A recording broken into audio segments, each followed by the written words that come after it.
और एक नीरू और नीमा नाम के जुलाहे थे। ये नीरू नीमा कौन थे? उसी जन्म में ये पहले ब्राह्मण थे। गौरी शंकर नाम था नीरू का और सरस्वती नाम था नीमा का। ये शिव जी के भक्त थे। बहुत अच्छी श्रद्धा थी भगवान शिव में, उसको इष्ट रूप में पूजा करते थे, शिव पुराण की कथा किया करते थे। और कथा करने से जो भी उनको कोई चढ़ावा पैसा आता था पूजा का, उससे अपना निर्वाह करते थे और शेष बचे हुए पैसे को वो दान कर दिया करते थे, संग्रह नहीं करते थे। निसंतान थे, कोई संतान नहीं थी। विवाह को भी कई वर्ष हो चुके थे। अब मुसलमानों ने क्या देखा कि ये गौरी शंकर जो है हिंदू धर्म का बहुत प्रचार कर रहा है, बहुत लोग इसके अंदर आस्था रखते हैं, क्योंकि गौरी शंकर किसी को स्वार्थवश मिसगाइड नहीं करता था, केवल भगवान शिव की कथा सुनाता था, किसी से कोई पैसा नहीं मांगता था, कोई जंतर मंत्र नहीं करता था। लोगों की ज्यादा श्रद्धा उसके अंदर थी, जिस कारण से अन्य जो स्वार्थी ब्राह्मण थे वो उस गौरी शंकर ब्राह्मण से ईर्ष्या रखा करते थे। इस बात से परिचित थे मुसलमान धर्म के काजी और पीर मुल्ला। उन्होंने इस बात का लाभ उठाया कि गौरी शंकर के साथ अन्य ब्राह्मण नहीं है, इसलिए उनको जबरदस्ती मुसलमान बना दिया दोनों को। और मुसलमान कैसे बनाया जाता था? मुसलमानों ने अपना पानी लिया, जूठा किया, सबके सामने बाहर खड़ा होकर, और गौरी शंकर के उनके घर में छिड़क दिया, सारा उनके मुंह में डाल दिया जबरदस्ती। और देखने वाले देख रहे, मुसलमान बन गए, मुसलमान बन गए। अब जो ब्राह्मण वर्ग थे, जो गुरु पद पर थे, वो ईर्ष्या करते थे गौरी शंकर तक, और उन गुरुओं के अधीन अन्य हिंदू समाज था। उन गुरुओं ने, ब्राह्मणों ने सब जगह बोल दिया कि गौरी शंकर जो है मुसलमान बन गया, ब्राह्मण नहीं रहा, वहां मत जाना अब।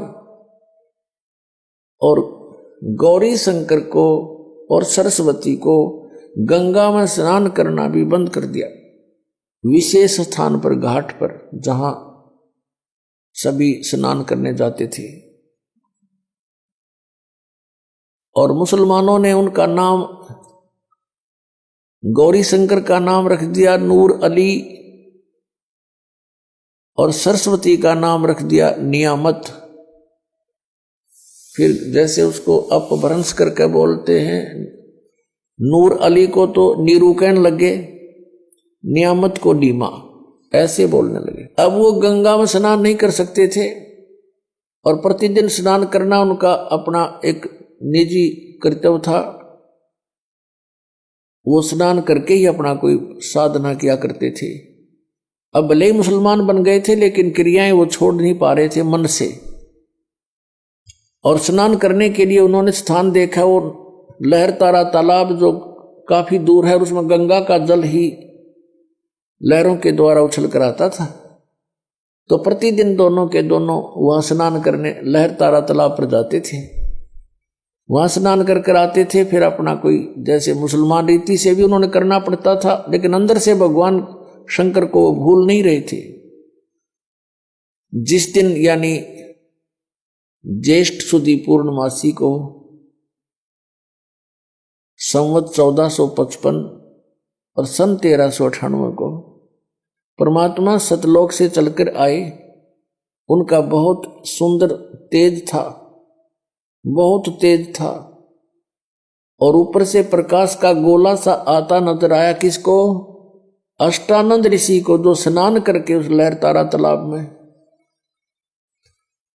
अपनी साधना करने की तैयारी कर रहा था। उसने देखा कि बहुत तेज प्रकाश का एक तारा सा टूटा आकाश से और बहुत गति से नीचे को आया। उसकी आंखें चुंधी आ गई, आंखें बंद हो गई अष्टानंद की उस तेज के सामने।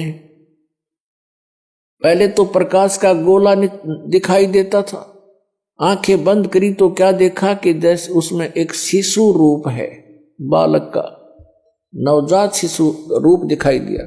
जैसे हम सूर्य की ओर देखते हैं तो सूर्य की तरफ देखने के बाद हम फिर आंखें बंद कर लेते हैं तो हमें सूर्य का प्रकाश नहीं दिखाई देता, प्रकाश रहित उसका आकार दिखाई देता है।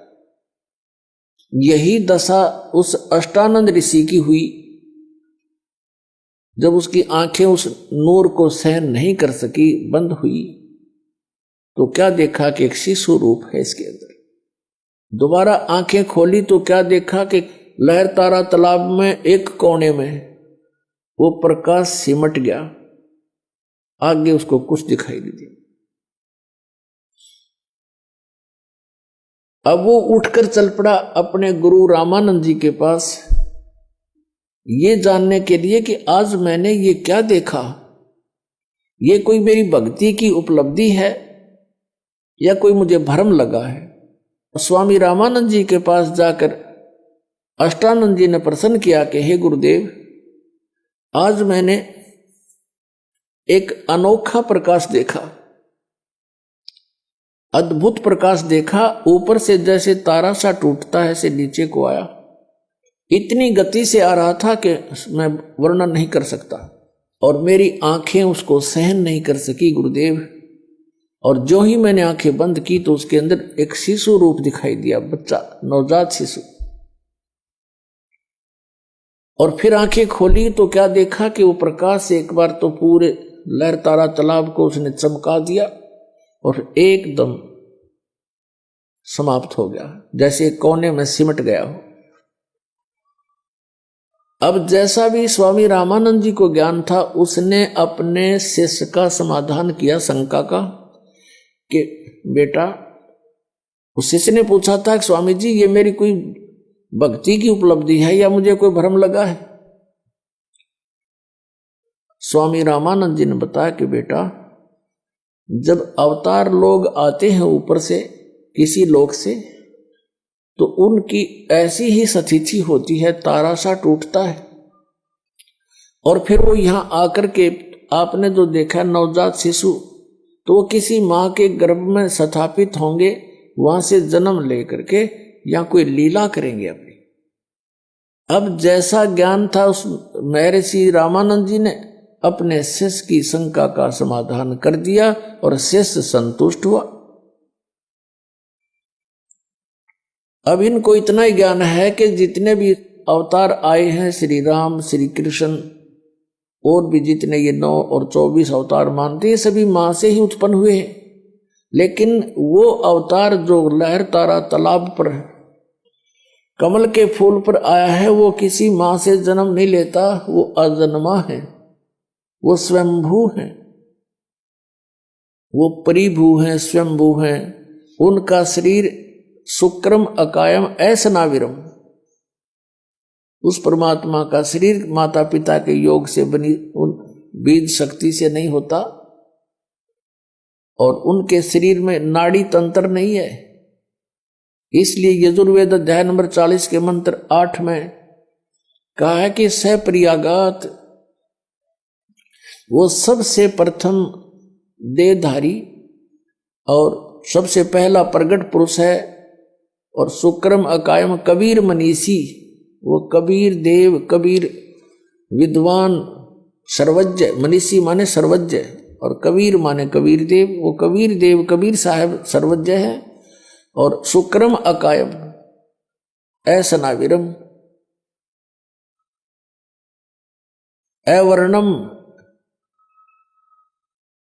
और अपाप विद्यम